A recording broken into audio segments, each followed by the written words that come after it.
अब नेक्स्ट देखो बच्चे, वही इन्होंने इकोनॉमिक प्रॉब्लम का जस्ट मीनिंग हमें बोला है कि it is a problem of choice arising on account of the fact that resources are scarce and these have alternative use. क्योंकि इकोनॉमिक प्रॉब्लम आपकी तभी आएगी जब आपको क्या करना पड़ेगा, चीज़ों के बीच चॉइस करना पड़ेगा। क्यों चॉइस करना पड़ेगा? क्योंकि आपके रिसोर्सेज क्या हैं, स्कार्स हैं, और उसको आप अलग अलग चीज़ों पे यूज़ कर सकते हो। ठीक है, तो फिर ऑब्वियसली अगर आप फिर क्या करोगे, उनमें से उन चीज़ों में से चॉइस करोगे कि हम अपने रिसोर्स को सबसे पहले कहाँ यूज़ करें या कहाँ यूटिलाइज़ करें। ठीक है, तो ये जस्ट आपको दिया हुआ है। इसमें आप क्या करना है, जो रॉबिन्स है, ठीक है, इसकी आप डेफिनेशन कर सकते हो, इजी है ये। कि ये क्या बोल रहा है कि science that studies human behaviour as a relation between ends and scarce means which have alternative use. की क्या है, इकोनॉमिक्स वो स्टडी है जो किसके बारे में स्टडी करती है, ह्यूमन बिहेवियर के बारे में स्टडी करती है, जिसमें हम क्या करते हैं, रिलेशन बनाते हैं हमारा एंड स्कार्स के बीच में, मतलब हमारी वॉन्ट्स एंड स्कार्स मीन्स के बीच में।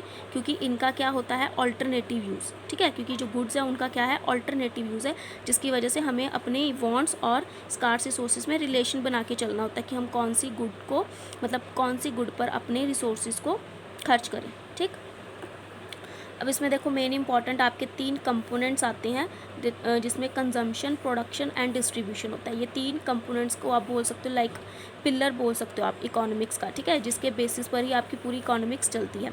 Consumption, production and distribution. Consumption and production के बारे में मैंने आपको नॉर्मली माइक्रो में भी बता दिया था, तो डिस्ट्रीब्यूशन का भी थोड़ा हिंट दे दिया था, बट चलो हम यहाँ पर दोबारा कर लेते हैं। तो फर्स्ट वन देखो क्या है, कंजम्पशन। कंजम्पशन में क्या करते हैं, हम कंज्यूमर का बिहेवियर स्टडी करते हैं। अब जैसे हम ऑलरेडी माइक्रो में कंज्यूमर का बिहेवियर स्टडी कर चुके हैं, ठीक है ना, कि वो कैसे इक्विलिब्रियम पोजीशन पे आता है, कैसे अपनी इनकम को खर्च करता है, ठीक है, कैसे सेटिस्फैक्ट्री लेवल पे आता है। तो ये हम कंजम्पशन कर चुके हैं, तो ये आपको पॉइंट करना ईजी हो जाएगा। तो इसमें हम क्या करते हैं, ह्यूमन बिहेवियर को ही चेक करते हैं। कैसे चेक करते हैं, एज अ कंज्यूमर। ठीक है, कि वो डिफरेंट गुड्स एंड सर्विसेज को कैसे कंज्यूम करता है अपनी वांट्स को सेटिस्फाई करने के लिए। क्योंकि उसके पास क्या है, लिमिटेड रिसोर्सेज हैं। वो लिमिटेड रिसोर्स क्या है, उसकी इनकम।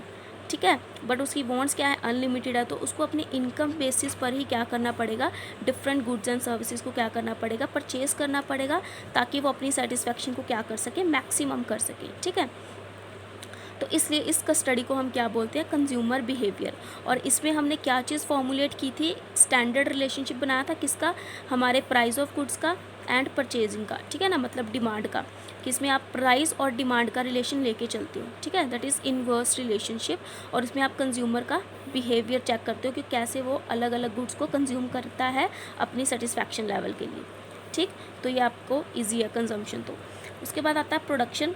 प्रोडक्शन अभी हमने माइक्रो में करना है कम्प्लीटली, बट ये भी आपको अंडरस्टैंड हो जाएगा कि प्रोड्यूसर के लिए भी कि एक सेटिस्फैक्ट्री लेवल क्या है। ये चीज़ मैंने आपको बोली थी, कंज्यूमर के लिए कंज्यूमर क्या चाहता है, अपनी सेटिस्फैक्शन को मैक्सिमाइज़ करना, और प्रोड्यूसर क्या चाहता है, अपने प्रॉफिट्स को मैक्सिमाइज़ करना। ठीक है, प्रोड्यूसर क्या चाहता है कि उसकी गुड्स बिके और उसको क्या जनरेट हो, प्रॉफिट जनरेट हो।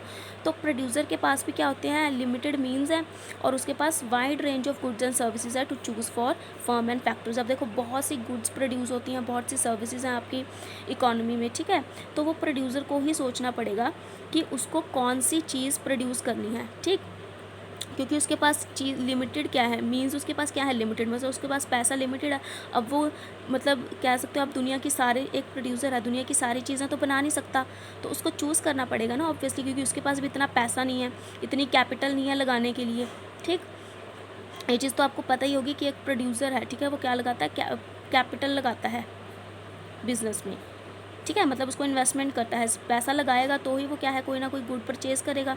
तो वो पैसा उसके लिए क्या है, लिमिटेड मीन है, बट उसके पास वाइड रेंज है गुड्स एंड सर्विसेज की, जिसमें चूज़ करेगा वो कि वो कौन सी गुड को प्रोड्यूस करे। ठीक है, कैसे, क्योंकि और वो चीज़ कैसे चूज़ करेगा, ये देख के कि जो भी गुड वो बना रहा है, जो उसका रॉ मटेरियल है, डिफरेंट इनपुट जिसको हम रॉ मटेरियल बोलते हैं, उसके रॉ मटेरियल का प्राइस क्या है। अगर तो रॉ मटेरियल ही हमें महंगा मिल रहा है तो हम वैसी गुड नहीं बनाएंगे। ठीक है, सपोज़ कर लो हमारे कैपिटल के अकॉर्डिंग हमें, अगर हम कार एजेंसी ओपन करें तो वो हमारे लिए डिफ़िकल्ट है।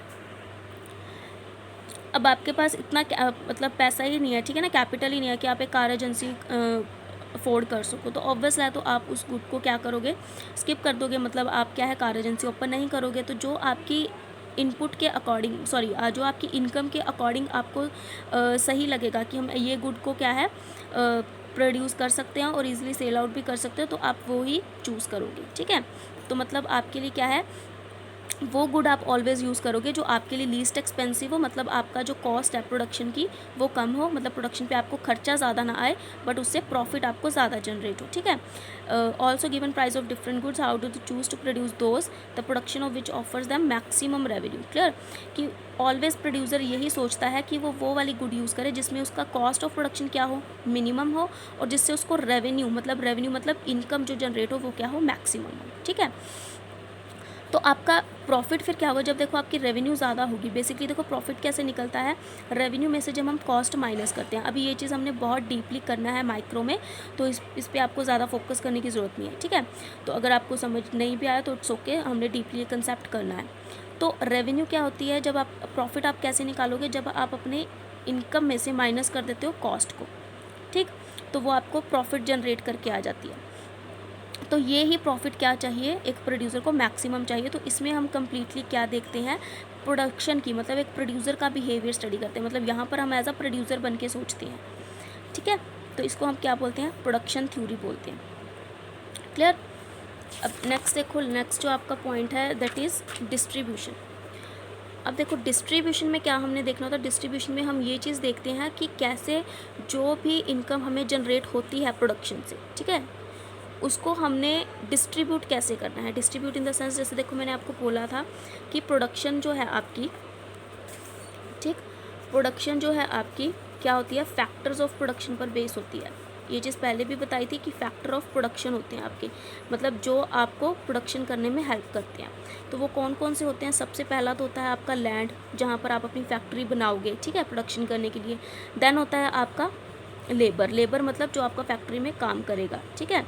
देन होता है कैपिटल क्या कि अगर आपने पैसा ही नहीं लगाया फर्म में तो आप गुड्स कैसे बनाओगे, या मतलब सबसे पहले तो आपको ही खर्चा करना पड़ेगा ना, रॉ मटेरियल कैसे परचेज करोगे, मशीनरी कैसे परचेज करोगे, अगर आपके पास पैसा ही नहीं होगा, कैपिटल ही नहीं लगाओगे तो।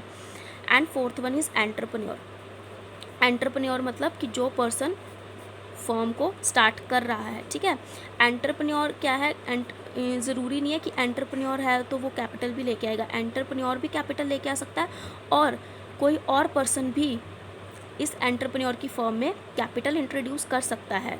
क्यों करेगा, वही सेम पर्पस जो मैंने आपको इन्वेस्टमेंट वाला बताया था कि वो उसके फर्म में इसलिए पैसा लगाएगा ताकि उसको क्या मिल सके, इन रिटर्न इंटरेस्ट मिल सके, ठीक है।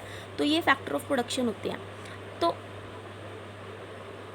इनसे क्या होता है कि जब आपको प्रोडक्शन करके मतलब गुड्स आप सेल कर दोगे तो आपको उससे क्या जनरेट होगी, इनकम जनरेट होगी।